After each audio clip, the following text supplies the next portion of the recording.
Welcome back to the Boys in Motion podcast. It's your hosts, Andrew, Brian, and Tyler, here to dive into game-changing topics for endurance athletes, tapering. If you've ever found yourself wondering how to time your workouts before a big race, or why you feel a little bit off during the final days of prep, today's episode is for you.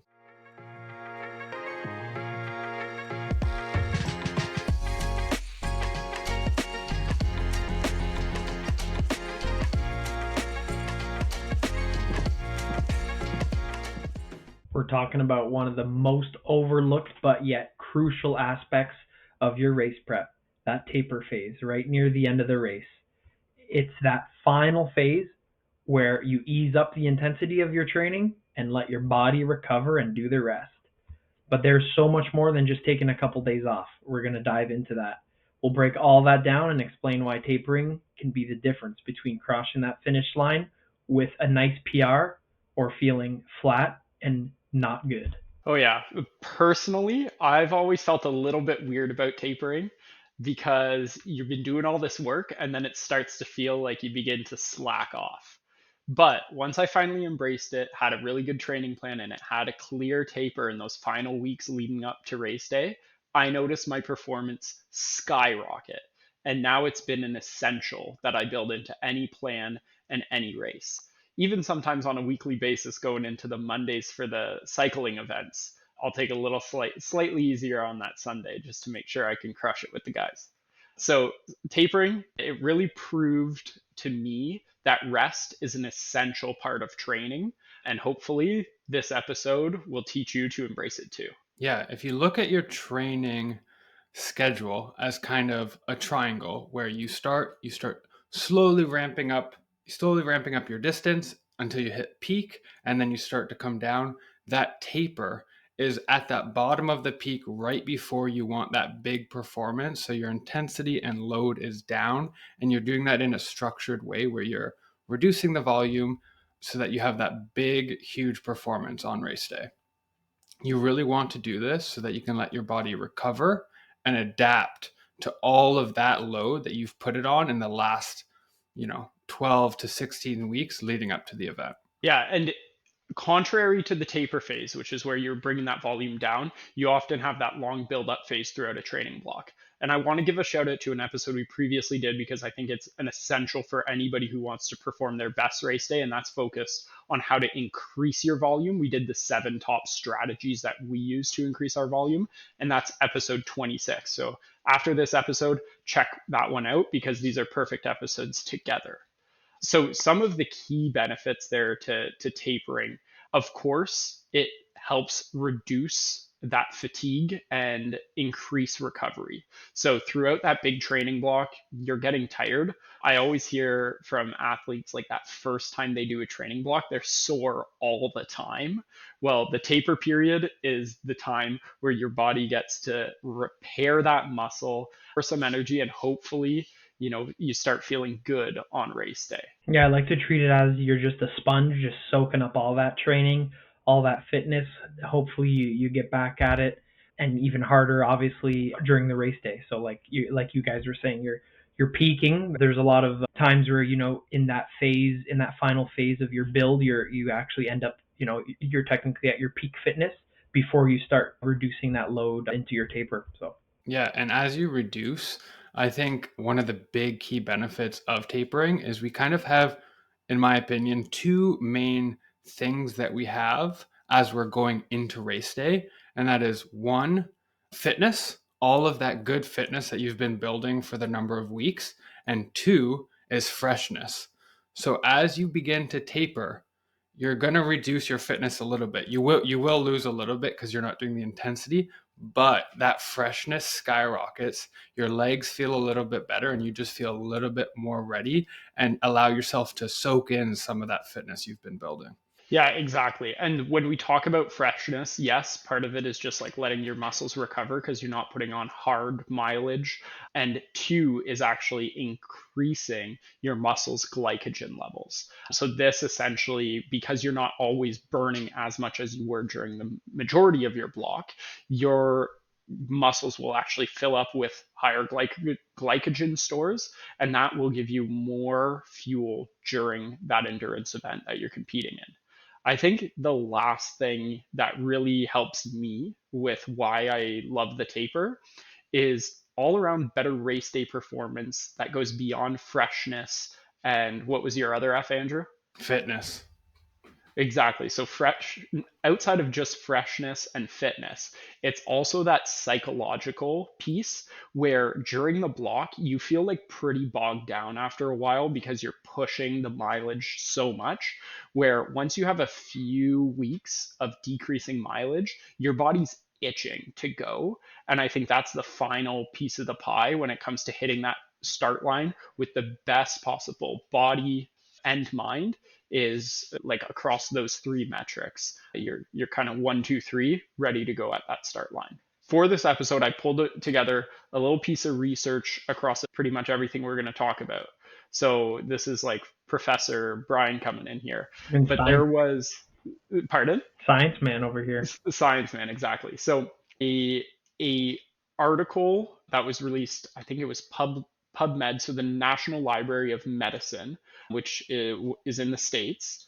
There was a systematic review that indicated that tapering can significantly improve endurance performance with reductions of training volume by 41 to 60% over 21 days or less. So that's like a 3 week taper can really help your endurance performance. So the proof is in the pudding, not only anecdotally through the three of us and the athletes we work with, but also the research that backs it up. I think a big thing there too is I think we could jump into this next is like the length of tapering differs on the length of your race as well, right? And also probably also with experience.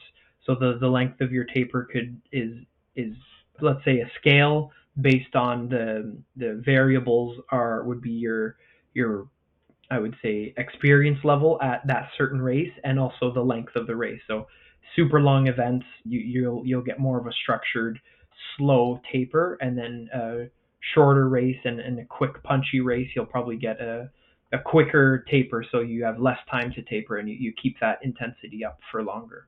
Yeah, and like Tyler said, there's lots of personal preferences. I think from individual to individual, the length of taper that you take and that makes you feel good on race day will vary quite a bit. And I think this is one of those things, especially if you're following kind of a traditional plan leading up into your endurance race. There will be a prescribed taper length. And I think this is something that as you get more and more into your sport, you will mess up once or twice, or say, I lost a little bit too much fitness. I lost a little bit too much, or I'm not quite fresh enough for this race.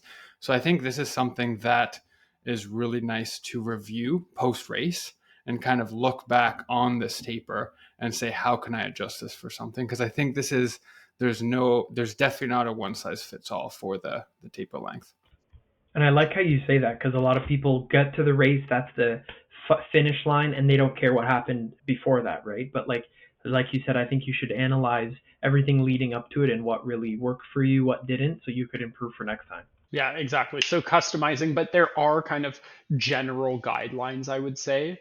So for a shorter race, anywhere from like 7 to 10 days is often sufficient. But if you're doing something like a marathon or a Gran Fondo and you've been building up a ton of volume for that event, so a very serious training block, the taper will often be 2 to 3 weeks is what's commonly recommended. Yeah, and then if you're on the shorter side of things, it will be more like 7 to 10 days. It's just the amount of load that you're doing is not quite as high. So you don't necessarily need to taper for quite as long to get those same benefits that you're getting from that longer 2 to 3 week taper. And I can tell you from experience that 2 to 3 week taper is so appreciated in those long marathon blocks. We've heard from some BIM athletes that they're not quite in support of tapers, but me personally, I love it, and I enjoy the little bit less hours on the feet in those weeks leading up to the marathon. So I think everyone's itching, Andrew, for the runner man himself. What's your go-to marathon taper? Did you hone in on that week range, or even days, or what do you prefer to do? Yeah, for me, I generally like about 2.5 to 3 weeks. Sometimes I'll vary it depending on how the middle of my block goes. Because sometimes if I'm feeling super worn down, I will do mid block tapers. And I guess that's something else that we could maybe get into. Just kind of like little detraining just to kind of bring my, mental back. And if I'm just a little bit busy, but about 2 to 3 weeks. But key pieces in that is, for me, training for marathons, I like to have at least one VO2 max session in there to keep the speed up, something that's not too intense. So I'm not just draining myself, but to keep that speed up and get that turnover going. And then also a dress rehearsal run where I'm running just a couple miles at my target race pace. And I find that's one of the key sessions, so that as my freshness goes up, I get reminded of all that fitness that I've been training for. Yeah, that's phenomenal. And this is kind of what research points to as well, is taper between 2 to 3 weeks. Again, they're always kind of focused on the marathon, at least this study was, with a reduction of 40 to 70% of training volume, but maintained intensity was that sweet spot. So decreasing the overall all volume, but maintaining some intensity allows you to yield the highest performance benefits. And I kind of chatted about that a little bit, of what that might look for running, kind of doing something that's a little bit at pace, but not too much volume, and then maybe more of a dress rehearsal at your target pace. But for something more like leading into a bike race, what kind of sessions might that look like? Yeah, I think it's pretty similar. VO2 max sessions are good to kind of keep your top end really sharp. Often a little bit of like sprint work if that's the kind of race you do. So you still want to maintain that top end, but it's really like those long big training rides where you're like putting out a ton of TTS, which is total strain scores. I don't know if it's, I'll have to look that up and I can add it to the episode notes what TTS stands for. But basically, you want your overall training and intensity and volume to decrease, similar to running on the bike.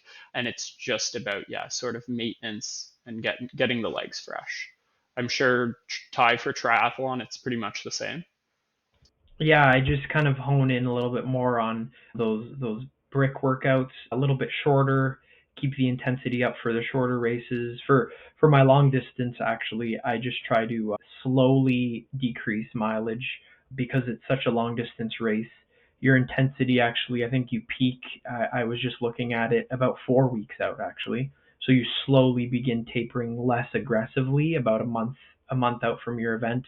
You try to get rid of all those little aches and pains, like you guys were saying. You keep up some of those intense sessions per week, but you lower the mileage. You could also start looking at smaller things like transitioning, getting your shoes on quick, your helmet, just easy things that don't require a lot of energy but actually could take up quite a bit of time during a race. So just honing in on some of those soft skills to do help leading up to that race. Yeah, I love it. So that's, yeah, one focus during your taper phase that like might be unique to a triathlete, but not unique to anybody. The kind of three levers that you have to pull during any taper would like, which are your training adjustments, we'll call them, are the intensity, the frequency, and the volume.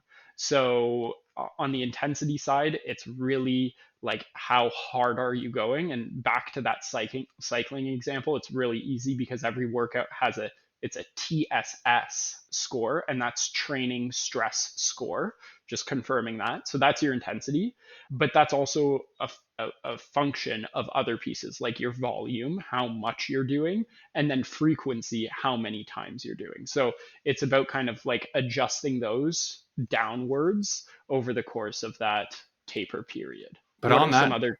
Oh, go ahead. Sorry. but on that note, I got to give a big shout out to Pete, because the last time when we were, Tyler, you and I were training for a Toronto Waterfront Marathon, I remember Pete and I were texting back and forth, and he texted me, and this is on the frequency and volume side. We were chit chatting about the marathon, And he texts me, he says, well, don't get too lazy now, as I was telling him I was getting into the taper phase. And we had a good chuckle about it. Pete just chirping me out here, but it's true. The taper, although you're reducing that volume, you do still want to keep your frequency up, because it's not just the time to take the just fully off the gas. You're still going. You still need to keep moving, keep doing that activity, and yeah, don't get too lazy, or else Pete will come after you. That is true. You don't want that. That's for sure. I've had him come after me a couple chirps there, here and there off of Strava. But yeah, I think a big thing for me too is just the mental game with it all. You know, you're focused. You're always so dialed in during the block, and it's kind of like you said, you're taking your foot off the gas, but you don't really, but not fully. So it's that fine line between, you know, you're feeling like a sack of potatoes doing nothing compared to your peak weeks, but you know that it's all for a good cause. Yeah. And so now to kind of double down, research man again, talking about these three adjustments that you can make: intensity, frequency, volume. A study on tapering strategies for endurance athletes actually found that there were two key strategies that work the best for performance, which were high intensity, low volume, and high intensity, moderate volume tapers. So in both cases, still having those tougher sessions that keep your kind of peak fitness, your VO2 max, your threshold focused workouts inside of your plan is important to have going into those weeks leading towards race day. So taper is not just about going easy, it's about being smart about the efforts that you're putting out. Yeah, definitely. Going through a couple tapers, all of us, like we've all done many races at this point and different variety of races, especially you, Tyler. So I think maybe we should start with you on this one. What are some of like the biggest mistakes that you've made with the taper, and like what have you done to change it so that you've done it better the next time? Yeah, good question. I guess the first thing that comes to mind is don't get injured right in the taper. But aside aside That from was that, that was going to be mine as well. which I did in my last block, so that was pretty unfortunate, and that was, let's say, a massive reduction in volume. So I guess it did taper, but maybe that you could count that as an over taper. But a big thing for me would be, I guess, along those lines is don't get too loose out there, like during your taper, and just forget about running in general, like I like to do, running specifically. But for triathlon too, just big mistake would be to go a little bit too hard for too long, trying to play catch up. I found myself doing that as well during a shorter block. Was I didn't think I got enough intensity in during the regular block, and I tried to sneak in a little bit too much intensity, and it kind of the legs were sore definitely leading up to that race. But yeah, just either don't over taper, so not enough volume, but also don't play catch up. Basically, your block was over. You can't gain fitness after leading up to that 7 to 10 days out. Yeah, for sure. The under tapering, like insufficient reduction in volume and intensity, a devil's edge. Like if you overdo it and you don't taper enough, you're not building fitness and you're not letting your body recover. So it's like you're just in this middle ground of like very unsuccessful taper. Some other things that I've had is a failure in previous blocks is not about tapering on my one exercise, but it's about kind of replacing the taper in running, for example, with volume elsewhere. And so I think one of the weaknesses and the mistakes I've made in a previous block is I stopped, like I was tapering down my running, but in turn I was increasing my body weight fitness and all of these other things, saying like, oh, it's mobility exercise, it's muscle building, it's like not the same, but it was still stress on my body. And so I wasn't allowing myself recovery from the huge block because I was just switching out the exercises that I was doing from running to other things. So when there's supposed to be rest, you're prescribed the rest. You're not prescribed a cross training day, for example, or a gym day. And you could shock the muscle's like, what the heck are you doing to me? I'm getting ready for this nice run, but you're making me nice and bulky now. I don't know. Yeah, and it's new exercise, and right. So like if you go lifting in a gym and you've been running for 3 months nonstop and not going to the gym, well, you're gonna have delayed onset muscle soreness like nobody else's business. And yeah, it was not fun, not smart, and I learned my lesson there. What about you, Andrew? Just to add a little bit onto that point too is I think it goes even outside of just training load. I think also just like in the taper, if you have a lot of other things going on in your life, like a super busy work time, family events, stuff like that. I think that also contributes. So that's based on that, how to structure a training plan. Like we did an episode where we're like, when are we planning our peak races? I think that's another one that's important to keep in mind, that even if you're reducing your load, but then ramping everything else up, physically you might be, ready to go on race day, but then mentally you're just exhausted, and, it'll feel harder to do that hard thing when race day comes. On the under tapering side, this isn't one that I've necessarily. I'm pretty happy with tapering. Generally, when that time comes, I'm happy to grab the opportunity and to reduce my load a little bit. But a little hack on this one, and why I love tune-up races, is that doing tune-up races will give you the feeling of what under tapering feels like. Go out and do a tune-up race, and you will feel it in your legs. They're just not quite as peppy. You don't quite have the same turnover or same drive on those pedals. And the race will just feel a little bit harder than it should. And then just think about how you kind of felt leading up into that race, so that when your big A race actually comes, you kind of you can think back to then and not make some of those mistakes. So I think the tune-up race is a huge key to know what is properly tapered and what it feels like. That is true. There's nothing like a race on tired legs in the middle of a training block. That's for sure. Yeah, 100%. I really like that. Like the tune-up race teaches you the lesson of why tapering matters. In addition to that, there's a few associated things that I think a lot of endurance athletes make as mistakes when it comes to tapering, which is not focusing on rest. So as you taper, you should potentially substitute some of the kilometers and the time you'd be spending in the saddle or on the streets in bed instead, because you want your body to actually be absorbing all of that training. And the best way to do so is by sleeping, is by getting that rest in.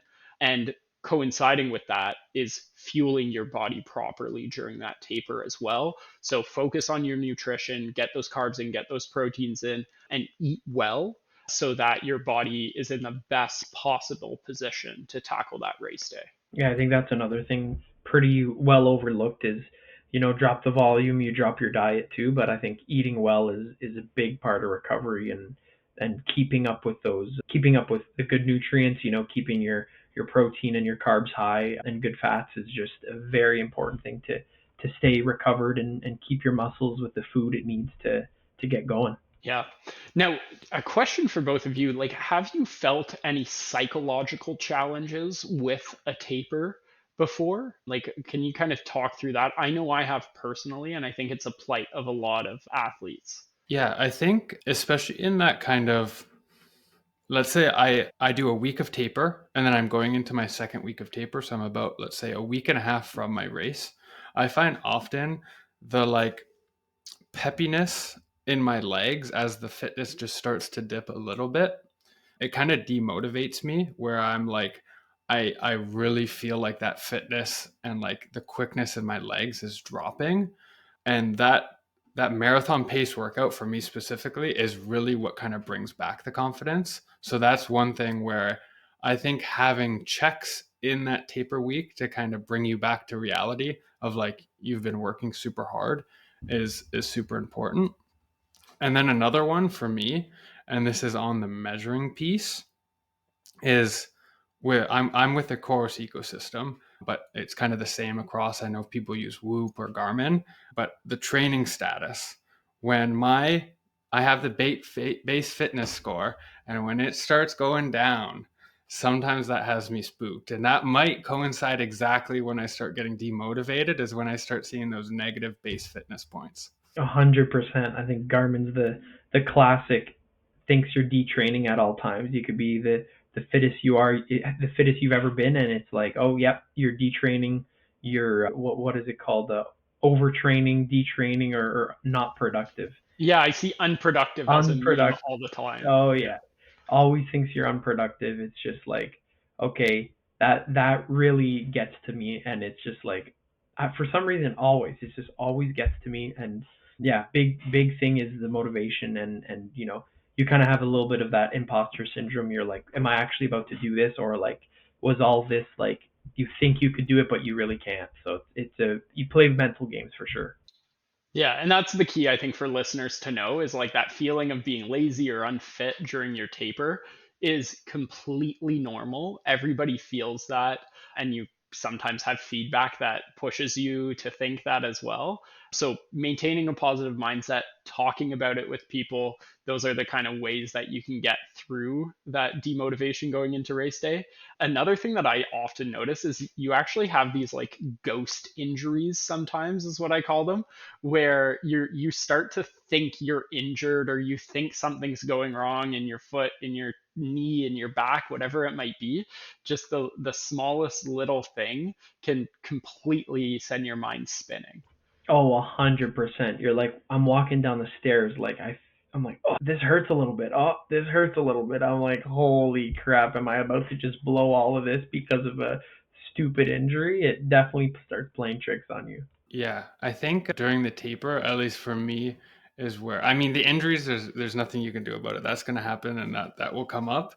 But for me, the taper, like, as much as you love to obsess about the data, how much you're recovering, my efficiency score in my app, like, oh, I did a crazy hard workout, I want to see, 110% plus, because I want it to tell me that I'm doing a great job.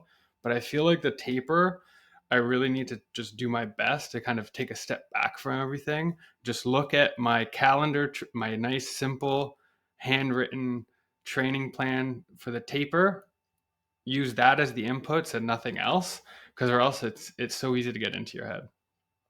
I found too a thing kind of on that note is like with the hardest thing too is if you're tapering and your friends aren't around you, like I'm at work and you're like, oh, what are you doing tonight? Oh, nothing. I'm tapering. I'm just having a blast. It's like you feel like you have to go out and do something because other people are, right? It's kind of you're a freak of nature. You're a force of habit. I mean, and you just want to do what other people are doing, and you see people doing workouts and you can't because you're tapering, and it's big game. Yeah, you got to stay disciplined. Tapering is definitely that time where you just need to, go full monk mode, listen to the training plan, listen to the body, give it that rest, nutrition, and just everything good that it needs leading up into race day. So I don't have a hot take this week, but I do have a hot comment, which is related to the BIM 5K coming up on Easter weekend, the Saturday the 19th. So Andrew last year was the official slash unofficial winner. He had the top male time. But this year, there are some very fast people that are coming to join the 5K, and I think he will be dethroned. He has won every single BIM 5K since it started. He's always been the fastest runner. And news coming out. I mean, this episode we're pre-recording, but it was actually today that Logan ended up registering, and he runs his PR is sub 15 minutes. So, Andrew, the question I have is, are you going to employ some very freaky taper into the BIM 5K to see if you can hold it for as long as you Holy, can on his shoulder, or do you think that the crown will be passed is on? this that it? Is this that would it? be a pretty interesting strategy. Just say I'm going to start with them and see how long I can hold. Yeah, I mean, I wish it was close. Like, I wish he was within like Oh yeah. 30 seconds to 45 seconds of me, so that I could just like shoot my shot and swing for the fences. But this is more than swinging for the fences. This This is is like, swing, Yeah, baby. this is stars Holy. and beyond. His yeah, official PB, so his Strava PB says something different than the actual race, but he has 1450 is what he wrote on the activity. So we'll go by that. So that is incredible. That's a sub 3 minute kilometer pace, which is insane. That's I don't even wild. think I could do 500 meters at that. Oh yeah, I can't do a yeah. lap of the track. What for us mile mans? Do Oh, you the know the freedom the miles per minute? sub 5 for Sub sure. five. Let's see. You said, sorry, you said 255. So it was, well, 1450 5K. All right. Okay, that's a 446 per mile. Holy heck. Yeah, that is like just slightly slower than my mile PR. I could not hold that for 3 miles. Wild. There's zero chance. I don't know. Maybe if we put Logan in clown shoes, then him and I could compete on race day. Or freaking high Just heels. or high. Oh no, high heels. That's an advantage. Then he'll probably get 1430. Yeah, that's the way all the new super shoes are going. Just keep getting higher and higher. Soon it's going to be a bunch of 7, 8 foot mans at every start line. That would look real nice. So what this might mean is if we want a real competition at the top of the bracket, we might need to do some heavy recruiting at like Brock Track and Field, see if we can get some people in from University of Buffalo, get the cross country and track people out. Or else it sounds like the cake is all Logan's to eat. Imagine it just becomes this absolute local time trial for a 5K. That would be nice. I mean, it is for people up and down the spectrum of speed. Oh, it is up and down any spectrum, baby. Let's go. What I really want to know, Tyler, though, we've chatted about the top of the field, and that's all great. I'm happy to hand off my crown to a much speedier man than me, a much speedier boy. But are you going for sub 20? That's what I want to know. I might be going for the 30-minute mark. I'm trying to just keep it nice and even, 30 minutes, that's a nice spot to be. Nice and mellow. 5Ks hurt too much, man. Come on. 5Ks hurt, but a 20-minute 5K hurts for less time than a Oh, 22-minute 5K, for example. So that it's is better to true. just finish quick. Well, I don't know what is it, mid-April we're talking about? Might be able Yeah, to mid to late April. April muster up 19th. speed Be there. until then. If I get a bit of speed back in me, get the track going, I think we could get there. So what was your most recent 5K that you actually raced? Was that like the kind of 1 year ago at Merritt Island BIM 5K? Probably that was the closest, yeah. So like 2008. Like I'm 8 seconds off. I just can't pace myself. Oh, you were hurting unit that day. That was nice. I Oh, remember that. You were going I full was. lizard. I went full lizard mode. So if I go full lizard mode, I think it might be a thing. Okay. I mean, I'm in to pace you. Now, you also did the BIM 5K in Ottawa, the underground 5K. Were you close to the time in that as well? Underground, no, not close. That one was a little bit more windy, hilly, and gravelly. I think I stuck to the pace for 3K, but then dropped off the front. So So I stood there for the 3K, but couldn't do it. so I recently paced the Rascal on a 5K, and she ended up PRing. I mean, there was no question whether or not she would PR, but she far below, like I think 50 seconds below her expected time, and she was just able to hold on to the shoulder. So I'm offering up my shoulder The as well. shoulder, no way. If you need to draft off me, if you need a man at kind of maybe like 359 for the first 3K, you got me. And then maybe we'll see how we're feeling there. And then we'll have a 2K foot race. Frag, that'd be nice. I mean, I do need a shoulder to cry on, so I'm in.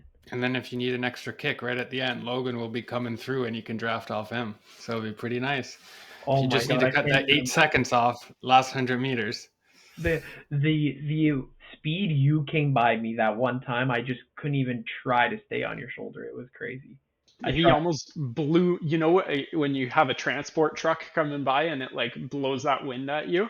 That was Andrew coming by at the BIM 5K last time. Oh yeah, that was definitely it. So we have the Around the Bay, all three of us running it on at the end of this month. And we're kind of beginning the taper for that, or it's like right around the corner, whether or not you're tapering for it. But like most athletes running this race, it's their A race and they're tapering for it. And then a lot of these same people will have the BIM 5K 3 weeks after. What would be your advice on how to handle volume between those two events? My personal opinion, if you're training for around the Bay and you're doing the 30K, because specific to that distance, I don't think you need to do too much for the 5K. I think the 5K distance is pretty easy to just go out, race, give it your all, and you can just kind of roll into it after that normal training. Maybe take a couple days slightly down, and that's it. But I think the 5K is less daunting. If it was in the other direction, I think it'd be a bit different. Yeah, just get ready for the speed. Need for speed, baby. And this is what I wanted to ask, was getting ready for the speed, right? So people are going to taper down from their A race, the around the Bay. They'll take a few days off after around the Bay, kind of do some recovery runs, maybe in that the week following. Should they carve out a few workouts to work that like 5K speed? And if so, what would some of those signature workouts be? Yeah, I think a nice VO2 max session would be great.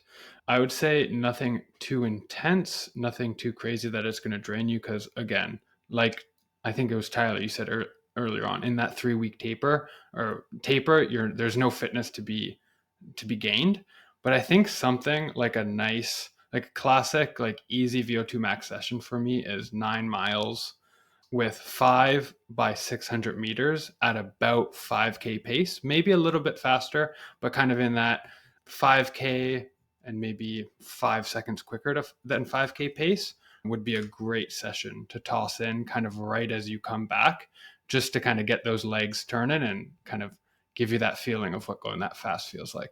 Yeah, that's valid, and I think also doing it if it's nice out, doing it on a track, getting that speed work in, getting your fast shoes back on, I think would be good too for the mental. Yeah. So like focusing a little bit of a decrease in like not so much like decrease in volume, but not like respiking in one of those weeks between, kind of just holding it consistent with where you were in the taper, but sprinkling in some really good intensity strategically. And then maybe in the few days leading towards, what should people kind of do for that BIM 5K? Just like another fast session where it's like 1 or 2K at their 5K time. Yeah, if the BIM 5K is on a Saturday, so I would say either Tuesday or Wednesday, maybe do I don't maybe a K max, I don't think you need anything more than that, and do like 1K at your race pace, and that I think that should be pretty good, give you that confidence, get that leg turnover. That's awesome. I'm so hyped to see everybody out for the BIM 5K. We already have a ton of signups. I have a hunch that it's going to be bigger or much bigger than the previous BIM 5K that we had at the Allenberg Bridge. So if you're listening, invite a friend, share the invite on your story, post it to social, get people involved. It's completely free. There's no barriers to entry. Any speed can participate. So, yeah, come out, enjoy the community. This is part of kind of why we do this Boys in Motion, is to give back to everybody. And this is kind of the flagship event that we like to run to give back to the community. So, come out and join us. 100%. And I want to hone in on any speed, anytime. We're all going to finish together and enjoy some nice coffee after. So I know I got a lot of beginner runners questioning, hey, should I even do this? Am I fast enough? Anybody's fast enough. It'll work out. It'll be a fun time.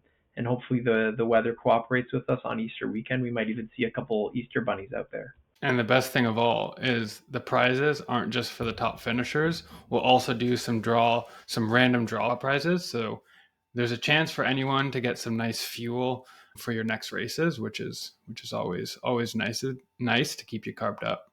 But yeah, once again, thanks for tuning in to today's episode.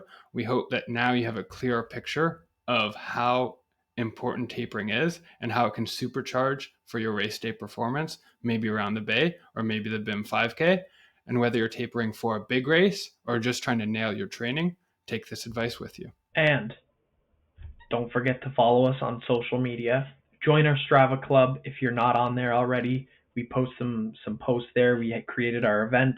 We're ready to go. It'll be fun. And join us on our podcast so you never miss an episode. Join us on Spotify, YouTube, and Apple Podcast. Are you saying that people should listen on all three, Tyler? All three, baby. It's all of the above. Beautiful. Yeah, share this episode with a friend who's gearing up with a race. They'll definitely thank you. And as always, we're not medical professionals, just a couple of boys sharing what works for us. So make sure to consult with an expert for personalized advice.